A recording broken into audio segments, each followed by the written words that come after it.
केंद्र सरकार के पेट्रोल डीजल पर एक्साइज ड्यूटी कम करने के बाद राजस्थान की गहलोत सरकार ने भी वैट कम किया है। गहलोत ने कैबिनेट की बैठक के बाद ये फैसला लिया, जिसमें पेट्रोल पर 4 तो डीजल पर 5 रुपए प्रति लीटर की कटौती की। ऐसे में 100 रुपए पार कर चुकी डीजल की कीमतें अब 90 रुपए 71 पैसे पर आ गई हैं, तो उधर पेट्रोल अभी भी 100 रुपए पार बना हुआ है। लेकिन कीमतों को देखा जाए तो 117 रुपए 47 पैसे से 107 रुपए 6 पैसे प्रति लीटर पर ये कीमतें आई हैं, यानी कि पेट्रोल में 10 रुपए 80 पैसे तो डीजल में 12 रुपए 60 पैसे की कमी आई है। मंत्री प्रताप सिंह खाचरियावास ने इसे जनता के लिए गहलोत सरकार की तरफ से राहत भरा कदम बताया। बड़ा फैसला मुख्यमंत्री अशोक गहलोत जी की अध्यक्षता में लिया गया और पूरे राजस्थान की जनता जिस बात को लेकर चिंतित थी, बड़ी राहत गहलोत सरकार ने दी है। अब पेट्रोल 4 रुपए और डीजल 5 रुपए सस्ता राजस्थान में गहलोत सरकार की तरफ से किया गया है। राजस्व की हानि करके भी मुख्यमंत्री ने बड़ा डिसीजन लिया है और मुझे भरोसा है इससे राजस्थान की जनता को राहत मिलेगी।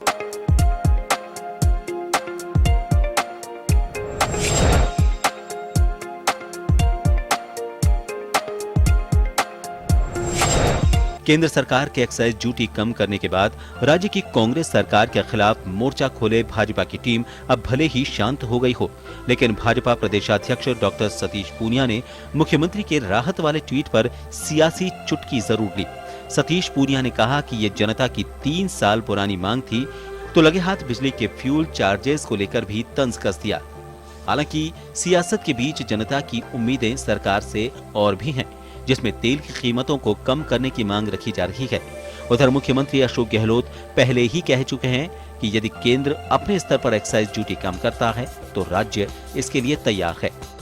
कि आप कृपा करके आप कम कीजिए, हमारा स्वतः कम हो जाएगा तो एक यूनिफॉर्मिटी रहेगी पूरे देश के अंदर। वरना ऐसा कर रहे हैं, अलग अलग कंपटीशन कर रही है, कोई 2 रुपये बढ़ा रही है, कम कर रही है, कोई 5 रुपये कम कर रही है, कोई 7 रुपये कम कर रही है, उससे और ज्यादा असमानता आएगी। अब हमने मांग करी आप 10 रुपये 15 रुपये और कम कर दो। आप कम करोगे तो हमारे 3500 करोड़ कम होंगे राजस्थान के 3500 करोड़। कहते हैं डूबते को तिनके का सहारा होता है। ऐसे में कमर तोड़ महंगाई में कम हुई तेल की कीमतें एक बार के लिए जनता को राहत देने वाली कही जा सकती हैं।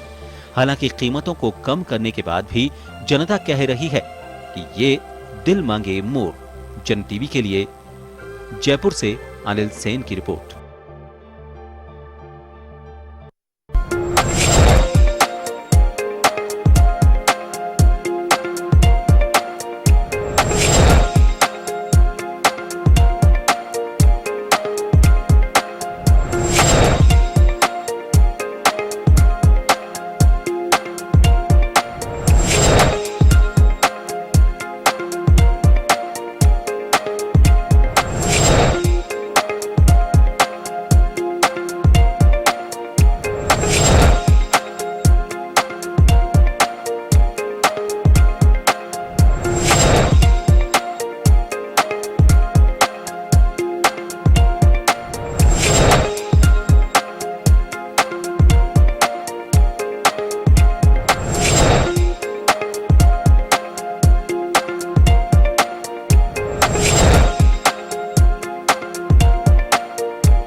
नमस्कार जंटू में स्वागत है आपका। मैं हूं योगेंद्र, आप देख रहे हैं खास खबर। खास खबर में हम बात करेंगे राजस्थान सरकार ने राहत दी है डीजल पेट्रोल में, लेकिन एक बड़ा सवाल यह है कि अभी भी क्या सीमावर्ती जिलों के पेट्रोल पंप पे ग्राहक आएगा, ये एक बड़ा सवाल है।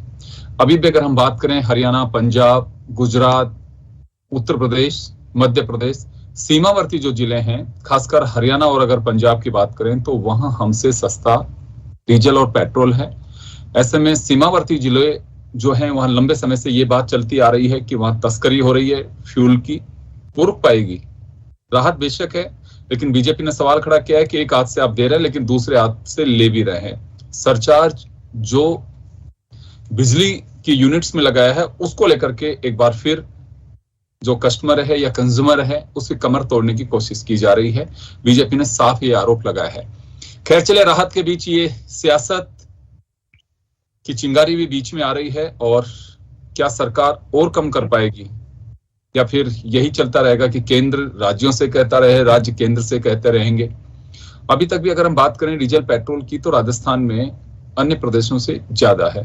तो चले हम चर्चा शुरू करेंगे, और हमारे साथ इस वक्त वरिष्ठ पत्रकार श्याम सुंदर शर्मा साहब जुड़े हुए हैं, हमारे साथ विक्रम सैनी जी भाजपा नेता जुड़े हुए हैं, राजेंद्र आर्य जी कांग्रेस नेता हमारे साथ जुड़ रहे हैं। सभी का स्वागत है।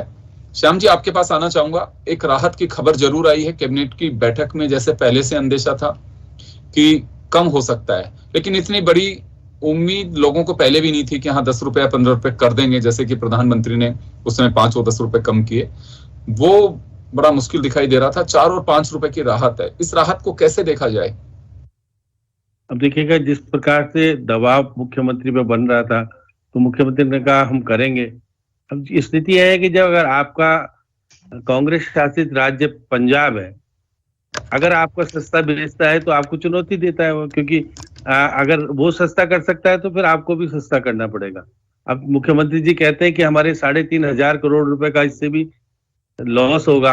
अब नुकसान और फायदे का तो सरकार होती है तो कोई नुकसान फायदा नहीं देखा जा सकता। जब आप देखिए बिजली कंपनी में कितने हजार करोड़ का नुकसान है, तो अब वो ये अगर कहते हैं कि तो बंद कर दो। तो ये सारी स्थिति है कि सरकार वेलफेयर के लिए काम करती है, लेकिन केंद्र सरकार भी बड़ी चतुराई से देखिए, जो एक्साइज है, 2 तरह की एक्साइज लगा रखी है केंद्र सरकार ने। एक में तो राज्यों को हिस्सा मिलता है और एक में नहीं मिलता है। अब देखिएगा, जो राज्यों को हिस्सा मिलता है उसमें तो नहीं कमी कर रहे हैं, दूसरी तरह से इन्होंने तरीके से निकाल के कर दिया। तो ये जिस तरह से दोहरी प्रणाली, देखिए भाजपा केंद्र शासन में है, और जिस प्रकार से वो कांग्रेस जिस प्रकार से कहती है कि 1,05,000 करोड़ की वसूली अब तक इन्होंने कर ली है एक्सेस लगा करके। और आज भी देखा जाए राजस्थान में, श्याम जी, जो राज्यों की हिस्सेदारी है उसमें से एक्साइज ड्यूटी कम की है, और जो डायरेक्ट केंद्र के खाते में जाता है उसमें से नहीं की। यही तो अशोक गहलोत लगातार कह रहे हैं। वही कह रहा हूँ कि जो हिस्सेदारी मिलनी चाहिए थी उसमें तो उन्होंने कमी नहीं की, उसमें तो इनको जो पूरा मिलता रहेगा। और कमी किसमें की? जिसमें कि राज्य सरकारों को जो हिस्सेदारी मिलती है उसमें कमी कर दी, तो इससे राज्य सरकार को दोहरा नुकसान हो रहा है। पहले भी होगा, 1800 करोड़ का जब नुकसान बताया जा रहा है, और 3,500 करोड़ का ये हो जाएगा।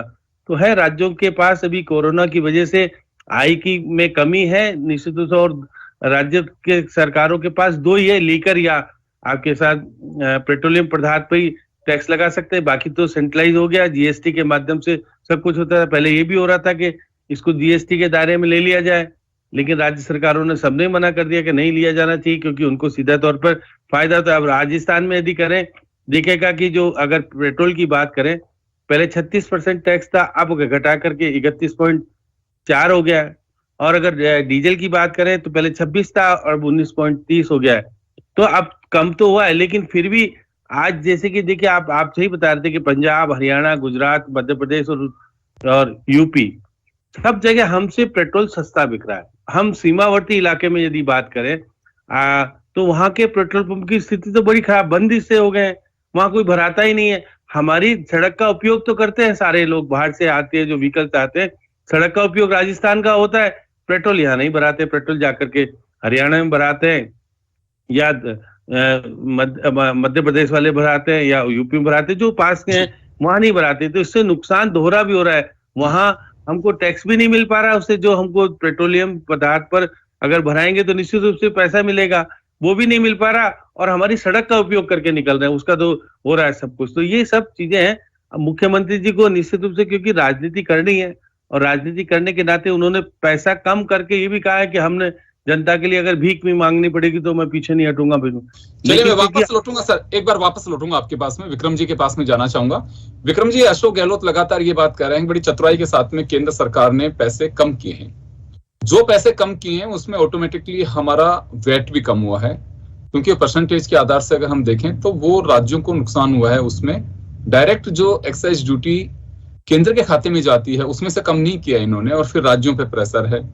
अभी भी जो कम किया है उसमें यही कहना है कि केंद्र सरकार को और राहत देनी चाहिए थी, ताकि राज्य जो हैं वो इंडिपेंडेंटली अपनी फाइनेंशियल पोजीशन को और मजबूत कर सकें।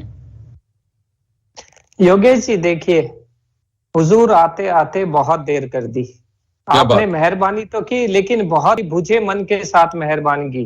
राजस्थान की जनता जितनी आस लगा के बैठी थी, या राजस्थान की जनता को जो अपेक्षाएं थी, वो अपेक्षाएं को तो उनको परिणाम पेट्रोल और डीजल के दाम कम होने से पहले दिन ही मिल गए थे, जब बिजली के अंदर 33 पैसे की बढ़ोतरी करके राज्य सरकार ने दर्शा दिया था कि हम आपको कुछ नहीं देने वाले हैं।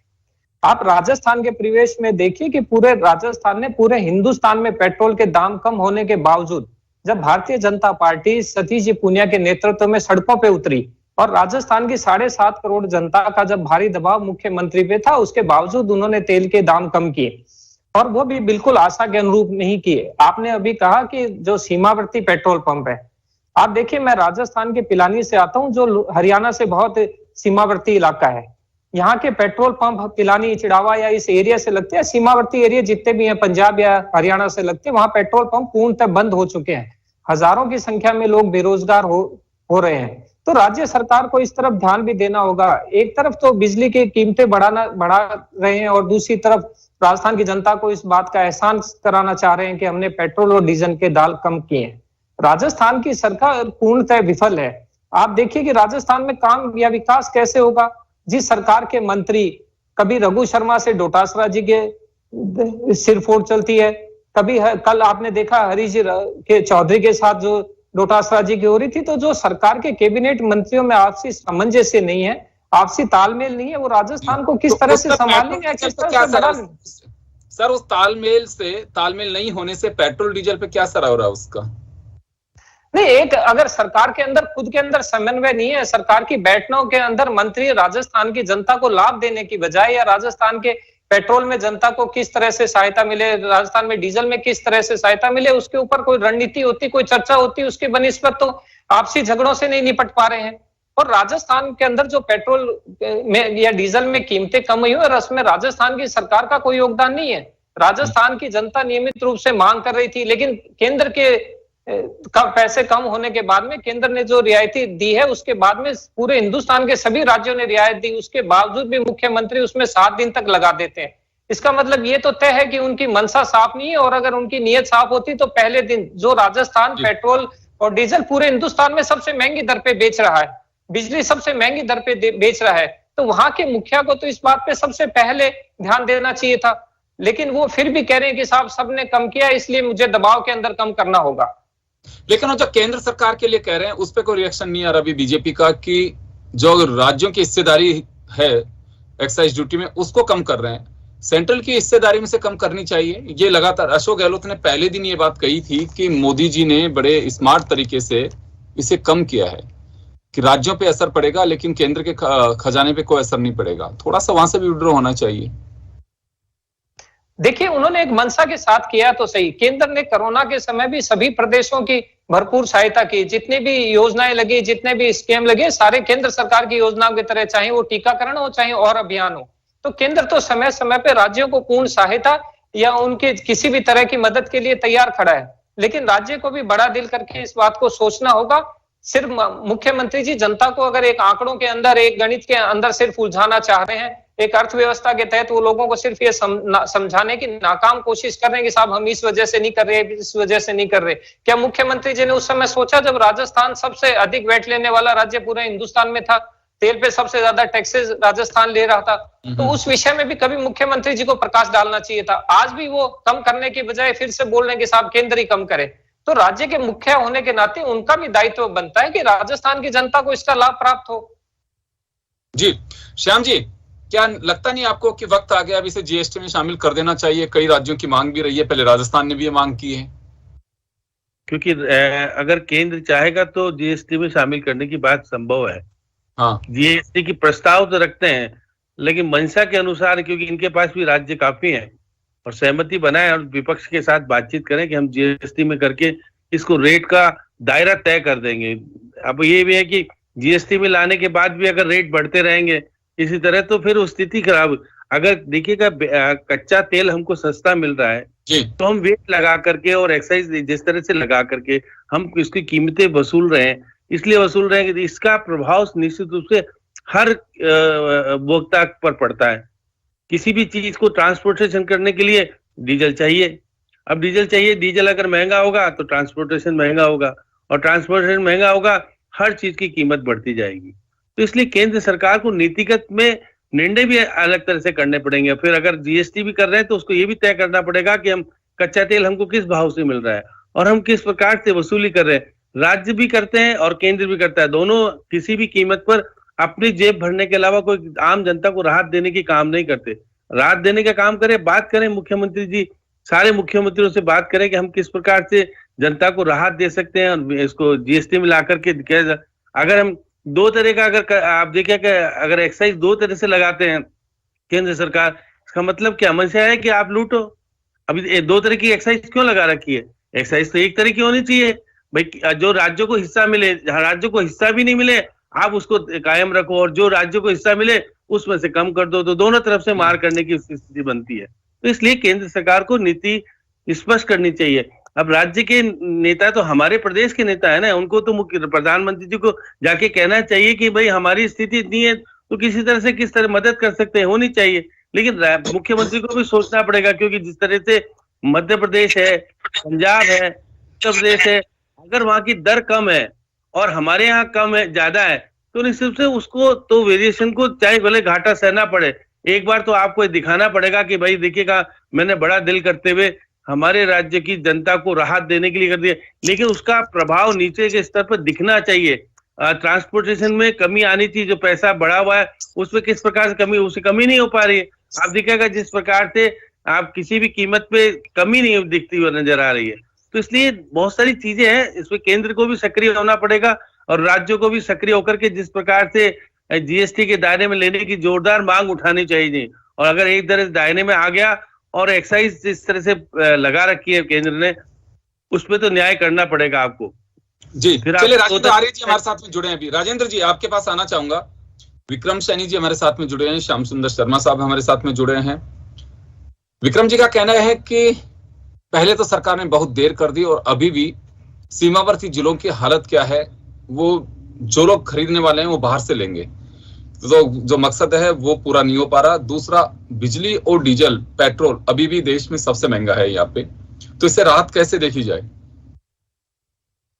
योगेंद्र जी, ये तो देखिए संघ की जो सरकार है, यूनियन गवर्नमेंट है, ये उसका फेलियर है। अगर एक राज्य में ज्यादा है दूसरे राज्य में कम है तो उसके लिए मतलब केंद्र सरकार ही जिम्मेदार है। जब जीएसटी लागू किया गया था तब ये कहा गया था कि एक देश और एक टैक्स होगा।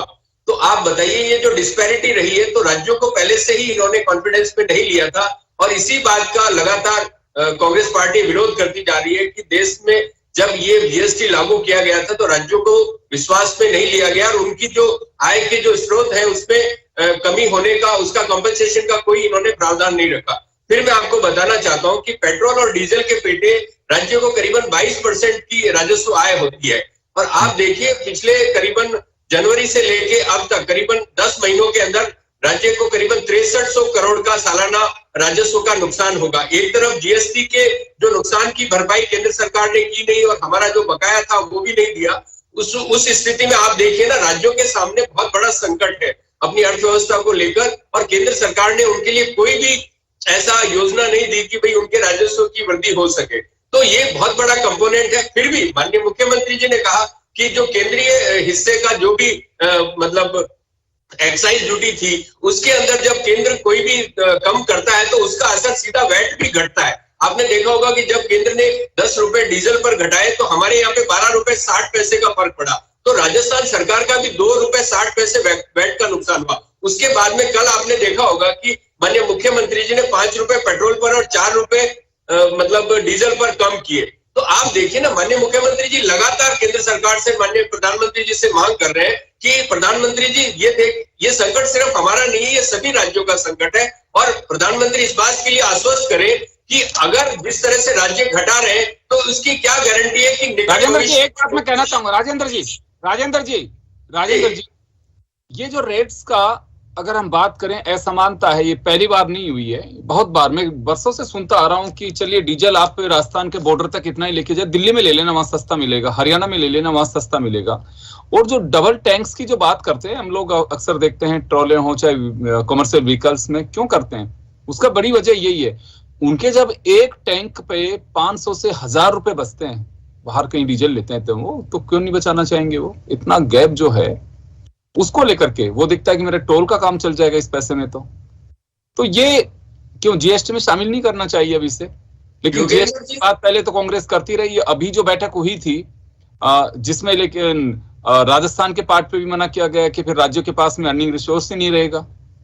योगेंद्र जी, निश्चित रूप से जैसा कि जीएसटी लागू करते वक्त माननीय प्रधानमंत्री जी ने पूरे देश को और राज्यों को भरोसा दिलाया था कि उनका जो जीएसटी के पेटे में जो नुकसान होगा उसकी क्षतिपूर्ति के लिए, कंपनसेशन के लिए एक ब्याज तय की गई थी। और कोरोना काल के बाद में माननीय मुख्यमंत्री जी अशोक गहलोत ने प्रधानमंत्री जी को चिट्ठी लिखकर कहा था कि उस ब्याज को बढ़ाया जाए। तो एक बात सोचिए कि राज्यों को जब 22% राजस्व का जो है, उसके बाद में उस वक्त भी जो प्रधानमंत्री ने जीएसटी के टाइम में जो राज्यों के साथ वादे किए थे, उस वादा खिलाफी के बाद में कौन इनके ऊपर भरोसा करेगा केंद्र सरकार पे कि ये केंद्र सरकार अपने वादे पे खड़ी उतरेगी? तो केंद्र सरकार लगातार अपने वादे पूरे नहीं कर रही है और राज्यों के साथ जो विपक्ष को तो जीएसटी में अपना स्टैंड रखना चाहिए कि राज्यों के विपक्ष को तो अपना स्टैंड साफ रखना चाहिए कि हमें जीएसटी में जाना है कि नहीं जाना है। हमने अपने मैनिफेस्टो में ये कहा था कि हम पेट्रोल और डीजल को जीएसटी के दायरे में लाने की मांग कर रहे थे और हमने कहा था कि अगर हम वापस आ रहा आपके पास में। जिस तरीके से केंद्र सरकार ने अपना वादा नहीं निभाया जो जीएसटी लागू करते वक्त, आपने देखा होगा जीएसटी लागू करने के बाद में इसमें कितने संशोधन हो चुके हैं। तो केंद्र सरकार की कोई नीति स्पष्ट है नहीं। आपने देखा होगा कि जब अंतर्राष्ट्रीय बाजार में क्रूड ऑयल के भाव घट रहे थे तब केंद्र सरकार ने अपना, और फिर मैं आपको बताता हूँ कोरोना के टाइम में 6 मई 2020 को पेट्रोल पर 10 रुपए और डीजल पर 13 रुपए की एक्साइज ड्यूटी बढ़ाई थी। तो आप देखिए ना इस सरकार की नीति और नीयत में कितना बड़ा खोट है कि जब कोरोना के अंदर जवाब दिलवा रहा हूँ, केंद्र सरकार मैं जवाब दिलवाता हूं विक्रम सैनी जी से, जवाब दिलवाता हूं आपको। विक्रम जी, केंद्र सरकार को कोई पॉलिसी बनानी चाहिए क्योंकि हमारा संघीय ढांचा है, राज्यों के अंदर सभी जगह पे एक समानता रहे। हमारी जो रिफाइनरीज हैं उनसे कुछ ऐसी व्यवस्था करानी चाहिए कि वहां फ्यूल अगर जा रहा है कहीं पे भी तो उसको एक एक्स्ट्रा ये कहूं कि कोई खर्चा ना पड़े उसको, ताकि एक सिमिलरिटी रहे राज्यों के अंदर। तो जो पंप्स हैं उन पे कोई दिक्कत नहीं आएगी, वो चाहे किसी भी एरिया से लें, कहीं से भी लें, तो समानता जो होगी, पैसे 2 पैसे की एक बात अलग हो सकती है, लेकिन जो गैप है उसको भरने के लिए, और अब मुझे लगता है कि वक्त आ गया या तो जीएसटी में शामिल किया जाए या कोई ऐसी पॉलिसी बनाई जानी चाहिए। अभी कांग्रेस के जो साथी हैं वो भी यही डिमांड कर रहे हैं। देखिए योगेश जी, अभी मेरे कांग्रेस के मित्र ने बड़े हास्यास्पद बात की। उन्होंने कहा कि राज्यों में तेल के अलग अलग भाव हैं, पेट्रोल या डीजल के, उसके लिए केंद्र सरकार जिम्मेदार है। राजस्थान सरकार सबसे ज्यादा राजस्व जो वसूल करती है वो डीजल और पेट्रोल पे करती है। वो राजस्व तो केंद्र सरकार के, नरेंद्र मोदी जी के नेतृत्व की सरकार ने नहीं लागू किया है, वो टैक्सेस तो राजस्थान की सरकार ने निर्धारित किए हैं। सभी राज्यों ने अपने अपने टैक्सेस थे वो तय किए हुए हैं, लेकिन वहां की जनता ने, कांग्रेस सरकार पंजाब में है, कांग्रेस सरकार पंजाब में भी टैक्सेस कम किए। क्या राजस्थान में कांग्रेस की सरकार को नहीं लगता कि साहब हम भी टैक्स कम करें और अन्य राज्यों के बराबर में टैक्स लेके आए? लेकिन आप उन बातों पर मंथन करने के लिए अपने जो कांग्रेसी राज्य हैं उन्होंने कम किया, उस पर भी विचार करने के लिए तैयार नहीं है। हिंदुस्तान में जीएसटी लागू हुई तो सब 17 राज्यों के अंदर, 19 राज्यों के अंदर लागू हुई थी। अभी तक कांग्रेस ये तय नहीं कर पा रही है राजस्थान में कि पेट्रोल को जीएसटी में लाया जाए, डीजल को जीएसटी में लाया जाए या नहीं लाया जाए। विक्रम जी, दोनों तरफ से परेशानी है। विक्रम जी, ये दोनों तरफ से प्रॉब्लम रही है। मैं एक स्टेटमेंट निर्मला सीतारमण जी का भी देख चुका हूं कि हाँ देखेंगे, अभी कोई फैसला नहीं कर सकते जीएसटी में फ्यूल आएगा कि नहीं आएगा। अपोजिशन के जो स्टेट्स हैं वो डिमांड करते रहे कि जीएसटी में, लेकिन अब बड़ी मुझे रोचक बात लग रही है कि अभी जो अपोजिशन में लोग हैं, कई पार्टियां उससे भी मुकर रही हैं कि नहीं, अब जीएसटी में नहीं आना चाहिए, फिर हमारे पास में अर्निंग रिसोर्स नहीं होगा। तर्क ये दिया जा रहा है कि केंद्र सरकार जीएसटी में जब शामिल कर रही थी पूरे ढांचे को, संविधान में संशोधन किया गया रेवेन्यू रिसोर्सेस को लेकर के, तो उस वक्त कमिटमेंट जो किया था वो गवर्नमेंट फुलफिल नहीं कर पा रही है। इस वजह से भरोसा नहीं है कि जीएसटी में जाने के बाद भी हमारे पास में पैसा बचेगा कि नहीं बचेगा। एक बड़ा कारण ये बताया जाए, ये तर्क है, ये आप लोगों ने भी सबने देखा होगा, हमने सुना है। मैं आप लोगों को एक दूसरे से बता रहा हूं कि ये पोजीशन जीएसटी में जाने के बाद में अपोजिशन की है, जिसे खारिज कर रहा है, और केंद्र अभी तक पत्ते साफ नहीं कर रहा है। जी राजेंद्र जी, कुछ कहना चाह रहे हैं आप? योगेंद्र जी, जैसा विक्रम जी बोल रहे थे, विक्रम जी ने कहा कि पंजाब और राजस्थान में फर्क है, तो विक्रम जी को शायद पता होना चाहिए कि जयपुर के भाव में और गंगानगर के भाव में भी फर्क है, और उस फर्क का कारण शायद ये समझते होंगे, तो ये सवाल नहीं करते क्योंकि ट्रांसपोर्टेशन कॉस्ट है। मैं फिर बताना चाहता हूँ कि राजस्थान की जो भौगोलिक स्थिति है, या जो मतलब क्षेत्रीय असंतुलन की बात है, दूर दराज का है, या जो भी है, कोई भी डिलीवरी है, सर्विस को डिलीवरी करने के लिए एक्स्ट्रा कॉस्ट लगती है, तो उस एक्स्ट्रा कॉस्ट के लिए लगातार हम केंद्र सरकार से मांग कर रहे हैं कि जो अभावग्रस्त जो राज्य है उनके साथ में सरकार को, केंद्र सरकार को खासकर रियायत देनी चाहिए, और उस रियायत पर केंद्र सरकार को बात करनी चाहिए। राज्य से 25 जो सांसद जीते हुए, उन्होंने किसी ने भी मुंह खोलकर राजस्थान सरकार के राजस्व को बढ़ाने के लिए केंद्र सरकार के सामने कोई भी ऐसा ब्लूप्रिंट नहीं दिया जिससे राजस्थान के हितों की रक्षा हो सके। राजेंद्र जी, मैं वर्षों से एक चीज देखता आ रहा हूं, सांसद चाहे कहीं के भी जीत करके चले जाएं, चाहे बीजेपी के हो चाहे कांग्रेस के हो, वहां दिल्ली दरबार में सब मूक दर्शक की भूमिका में होते हैं। कोई भी ऐसा नहीं दिखता कि वहां हिम्मत करके कोई बात कर सके। कि सभी पार्टियों की स्थितियां बाहर कहना बहुत सहज है, वहां बोल नहीं पाता है, वहां नहीं बोल पाते हैं, बहुत सारे मुद्दे होते हैं, कई बार ये बात कही जाती है। कांग्रेस के शासन में ही हुए, चाहे जोधपुर हो, जयपुर हो, कोटा हो, उदयपुर हो, सभी जो संभाग स्तरीय हमारे मुख्यालय है वो वेल कनेक्टेड है, सब जगह इंफ्रास्ट्रक्चर की अच्छी व्यवस्था है। तो उसके लिए जो उस वक्त के सांसद थे उन लोगों ने एकजुट होकर प्रयास किए, चाहे सरकार कोई भी रही हो। चले, मेरे से भी डबल एक्सपीरियंस है, श्याम जी को वो बताएंगे इसमें। श्याम जी, मैं एक बात जानना चाहूंगा कि ये बात दोनों तरफ से आती है। कांग्रेस अभी भी कह रही है कि 25 सांसद दिए हुए हैं राजस्थान ने, चलिए हनुमान बेनीवाल को आप हटा दीजिए, वो एनडीए के घटक दल के नेता नहीं रहे, अभी इंडिपेंडेंट इंडिविजुअल है अपना उनका, 100 सांसद फिर भी जिताए तो 25 ही थे। और कांग्रेस की भी बात करें तो उस समय बिल्कुल बड़े दिग्गज यहाँ से राज्यसभा में भी गए हुए हैं और सांसद भी थे। क्या लगता है आपको, सांसद कभी जाकर के राजस्थान की कोई आवाज उठाते हुए नजर आ रहा है आपको कहीं पे? अब देखिए कि वो पार्टी नीति के अनुसार नहीं बोलेंगे तो उनको तो आगे मंत्री भी बनना है, किसी को क्या बनना है, किसी को क्या बनना है, तो पार्टी की नीति के खिलाफ तो जाएंगे नहीं, चाहे कांग्रेस के हो चाहे बीजेपी के हो। तो किसी भी हित की बात जब आती है तो राज्यों के हित की बात नहीं होती। कभी भी देखिए प्रधानमंत्री के साथ जो चॉइस है, और बाकी राज्यसभा के भी हैं, कांग्रेस की भी हो गए अब तो उनको सबको मिलकर के प्रधानमंत्री के पास कहना चाहिए कि राजस्थान के हितों की रक्षा करनी चाहिए। नहीं होती है बात। अब आरोप प्रत्यारोप तो लगता है दोनों तरफ से, लेकिन फिर भी देखिएगा जीएसटी के दायरे में यदि केंद्र सरकार चाहेगी तो पेट्रोल डीजल को लिया जा सकेगा, इसमें फिर कोई इफ एंड बट नहीं रहेगी। और कोई राज्य एक आध विरोध करेगा तो समझाया जाएगा कि क्यों लिया जा रहा है। लेकिन फिर भी जब कच्चा तेल आपको सस्ता मिल रहा है तो आप दिखेगा कि आम जनता को राहत दीजिए। केंद्र सरकार का मतलब ये नहीं कि आप इतना टैक्सेज लगा कर वसूली करें। अब ये जो कहते हैं कि हम विकास काम कर रहे हैं, अरे जब गरीब के पास अगर खाने को नहीं होगा, ये सब चीजें क्या है, उपभोक्ता की चीजें की कीमतें तय होती है डीजल और पेट्रोल के माध्यम से, क्योंकि अगर ट्रांसपोर्टेशन महंगा होगा तो चीजें महंगी मिलेगी। तो आम उपभोक्ताओं को राहत देने के लिए केंद्र और राज्य सरकारों को दोनों को खुल करके सोचना पड़ेगा और देने की स्थिति करनी पड़ेगी। अब हम राज्यों में, राजस्थान में किया कम मुख्यमंत्री जी ने, लेकिन मुख्यमंत्री जी ने कम करने के बाद भी आलोचना झेलनी पड़ी। देखिए मुख्यमंत्री जी बड़े राजनीतिक तौर पर विशेषज्ञ के रूप में पहचाने, जादूगर पहचाने जाते हैं। तो देखिए एक बार कर दिया, फिर दोबारा करेंगे, तो फिर दोबारा करेंगे, फिर कहेंगे कि देखिएगा मैं क्या कर सकता हूँ, राजस्थान के लिए जो कुछ करना है करूंगा, कह देंगे भी और बड़ा जिता के दिखा के देंगे, जिससे कि देखो दे रहा हूं, मैं पंजाब के बराबर करना चाहता हूं, लेकिन पैसे की आर्थिक स्थिति कमजोर है। अभी कहाँ है इतना पैसा हमको देना पड़ेगा। हाँ, अभी कोरोना की वजह से हमारी स्थिति खराब हुई है, लेकिन हमको पूरे राज्यों के अनुसार रेट तो तय करनी पड़ेगी।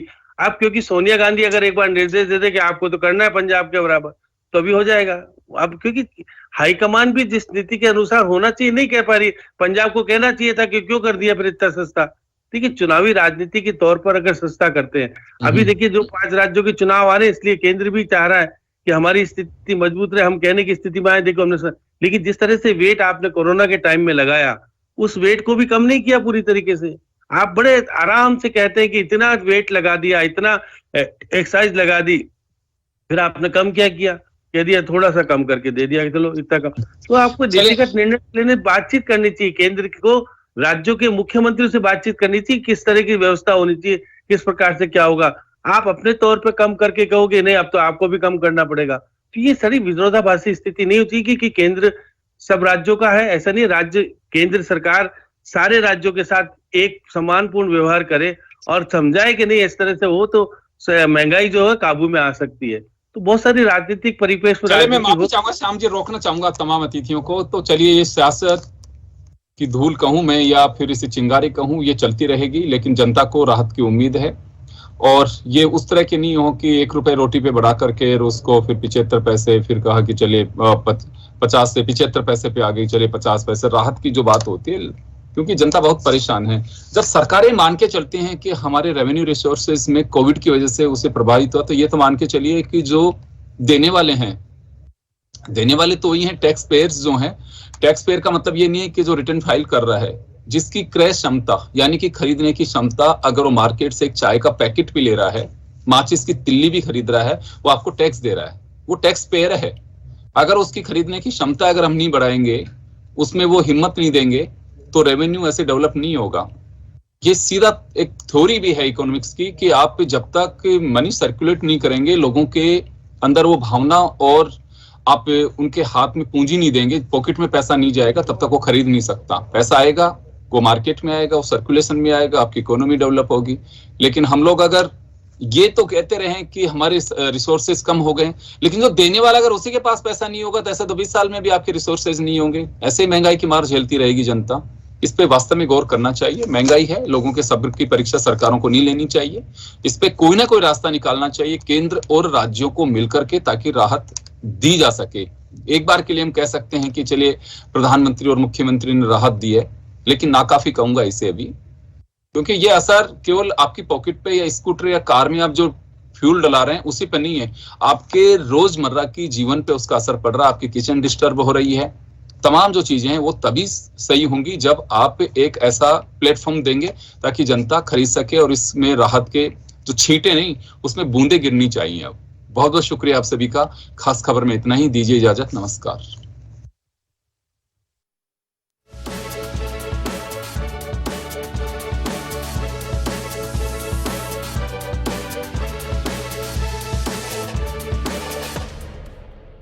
जन टीवी की लेटेस्ट अपडेट पाने के लिए हमारे चैनल को जरूर सब्सक्राइब करें और नोटिफिकेशन पाने के लिए बेल आइकॉन दबाएं।